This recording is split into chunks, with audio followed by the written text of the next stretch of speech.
apprécier, ñu éviter aussi voilà tout le temps voilà de revenir sur les mêmes questions des années et des années. Ouais, en parlant de Abdou Mbaye Cheikh par ma voix ñu koy jaalee dafa ñàkk waajuram bu jigéen. donc ñu ngi koy jaalee di ñaanal waajuram boobu yàlla yërëm ko xare ko àjjana. Alors Cheikh recours yi itam ba tey ñoo ngi continuer conseil constitutionnel candidat wu Benno Bokk Yaakaar bi Amadou Ba moom tamit sànq yónni na maître Malick Sall mi nga xam ne mooy avocat Amadou Sall autant pour moi. mi koy défendre ay intérêt mu dem déposer ay réclamations contre des candidats waxaguñ nag ñoom ñan la nee na dañuy bàyyi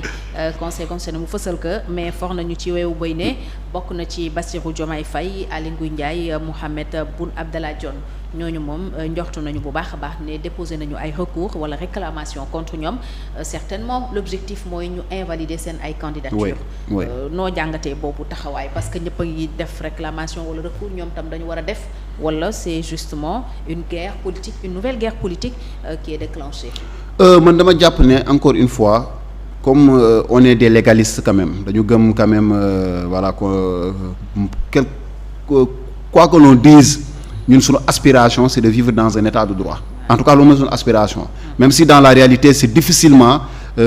perceptible parfois xam nga donc dañuy salfaañee ak yelleef yi n'est-ce pas population yi citoyens et cetera mais Amadou Ba aujourd'hui comme ni Thierno Alassane Sall amee n'est-ce pas sañ-sañ am n'est-ce pas légalité jékki-jékki ne man ak légitimité ne man damay teg ci table bi n'est-ce pas recours par rapport à la nationalité du président Karim Wade je pense encore une fois c'est tout à fait normal que Amadou Ba jël li nga xamante ni mooy ay recours jébbal ko conseil constitutionnel pour yenn candidats yi léegi nag peut-être on peut se poser des questions de savoir lan mooy n'est-ce pas laytaayu n'est-ce pas recours yooyu nga xamante ni le candidat bi nga xamante ni mooy Amadou Ba dugal parce que au-delà je pense que les 9 pièces gars yi candidats yi ñu cité nii nga xam ne mooy Bassirou Diomaye mooy Aly Ngouille Ndiaye mooy Boun Abdallah Dionne je pense qu'ils ont fourni quand même sinon le dossier serait incomplet donc bu ñu demee ba conseil constitutionnel vérifier parrainage vérifier dossier yi ba ne voici la liste provisoire quand même c'est parce que donc am na peut-être n'est-ce pas temps xool mbir mi ba xam ne ni ba ràññee ba ne ñii war nañu mën a bokk en attendant la confirmation de la liste définitive le 20 léegi nag man la question que j'aimerais me poser mooy si lan la Amadou Ba di sukkandiku pour laaj invalidation wu candidature Diomaye Faye par exemple donc man dafa doon li nga xamante ni c'est une question que je me pose. xëy na li mu nekk ci yenn aussi. c'est lien de détention. oui mais waaw mais je pense que encore une fois je donne un exemple gis nañu fële ca États-Unis Donald Trump n'est-ce pas il a participé à des primaires yi nga xamante ni en tout cas dans une partie des États-Unis dans des États foofu noonu yoo xamante ni moom il a gagné la primaire républicaine. donc ki nga xamante ni ñaata chef d'accusation je pense il y a 3 chefs d'accusation contre ki nga xamante ni mooy le président Donald Trump mais jusqu'à présent sa candidature n'est-ce pas n'est pas encore menacée donc ñun lu tax tamit ñu bëgg un cas n'est-ce pas bi nga xamante ni mooy le cas de Bassirou Diomaye Faye bi nga xamante ni n'est-ce pas dañ ko def dafa nekk mandat de dépôt ñu placé ko n'est-ce pas pour le moment donc instruction dossier mu ngi instruction bu ñu koy faram-fàcce mooy dañuy war a def enquête donc on a besoin de faire une enquête plus approfondie pour situer les responsabilités donc jusqu'à présent amul benn juge bi nga xamante ni jàkkaarloo na ak Bassirou Diomaye Faye reconnaître que coupable de quelque chose que ce soit. pour le moment donc il y a la présomption d'innocence donc bu dee amul benn condamnation boo xamante ni même s'il y avait condamnation on aurait besoin qu'il y ait une condamnation définitive pour pouvoir quand même nu mu tudd toppee ko wala vraiment jël loolu teg ko ci ki nga xamante ni mooy Bassirou Diomaye candidat bi nga xamante ni moom mooy candidat wu voilà ñi ñuy wooyee Pastef n'est-ce pas ex-Pastef ci pour ñenn ñi en tout cas foofu moom dafa doon question boo nga xamante ni man je me la pose et je suis curieux de savoir yan élément la sunu premier ministre candidat à l'élection présidentielle Amadou Ba teg ci table bi pour demander l'invalidation bu dee loolu moo am bu dee Bassirou Diomaye comme ni ñu koy ruumandaatee Amadou Ba a demandé à ce qu'on invalide sa candidature dinañ xool mais je pense que c'est sur un seul plan la ko war a mën a attaquer sur le plan juridique. Peut-être aussi qu'il a découvert d'autres informations on sait pas mais moi je suis vraiment curieux n'est-ce pas pour xam loolu et puis je me dis aussi si c'est au niveau des impôts aussi par rapport au cutus fiscal donc Bassirou Diomaye c'est un inspecteur des impôts donc kenn la ki nga xamante ni moom xam na impôt xam na nu muy demee fisc bi je pense pas qu'on lui a fait une faveur de lui délivrer un quitus fiscal bi nga xamante ne newutoon en conformité ça je ne le pense pas au-delà aussi bon yenn pièces yi bu dee casier judiciaire la bu dee électeur la wala du électeur je pense qu'il a donc ça il a fini quand même de régler cela la question sur la nationalité nu mu tudd certificat de nationalité bi nga xamante ni war na ko am je pense qu'il a quand même présenté ces pièces là ba nga xamante ni conseil constitutionnel nangul na ko en attendant de la confirmation le 20 léegi nag par rapport ak Aly Ngouille Ndiaye par rapport ak Boun Abdallah Dionne quand même c'était ses camarades de parti lan la leen Amadou Ba xamal lu conseil constitutionnel xamul ci ñoom. loo war a mën a tax ñu invalider seeni candidature. oui en tout cas ñun n'est-ce pas les sénégalais yi seetaan les citoyens sénégalais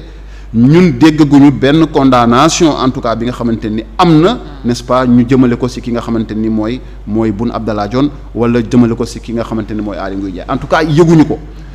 quand bien même accusation yu jógoon jëm ci Aly Ngouille Ndiaye venant de maître Moussa Diop gis nañ ne donc yoon ginnaaw ba mu woowee maître Moussa Diop daf ko mujj teg loxo du dëgg donc à ce jour n'est-ce pas en tout cas bon xam naa ne daal moom le linge sale se lave en famille mais comme la famille est disloquée bon peut-être vraiment ay mbir dina génn fu ne mais man vraiment man moom ça m'intéresse vraiment au plus haut point ma xam Amadou Ba lan la bëgg a reprocher ñooñu noonu ou bien sinon man je pense qu'il va perdre la face su nekkee ni recours yi daf ko dugal pour dugal recours rek parce que dégg na ne ñëpp a ngi dugal recours je pense que vraiment il aura fait un mauvais choix te il va perdre la face tey aujourd'hui yàlla tere wala bon ça m'intéresse pas man sama yoon nekk de toute façon mais parce que gàcce la bi nga xamante ni bon yéenuma ko kenn tey ñu ne ko Bassirou Diomaye li ñu ko toppee dara amul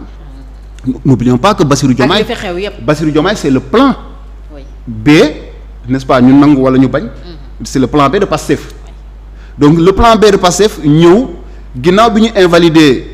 injustement je le pense ki nga xamante mooy seen plan A mooy Ousmane Sonko parce que jusqu'à en tout cas il a eu 2 décisions de justice yi nga xamante ni laajoon na n'est-ce pas ñu jël ay décisions delloo ko jox ko ay fiches de parrainage et cetera quand bien même il a déposé son dossier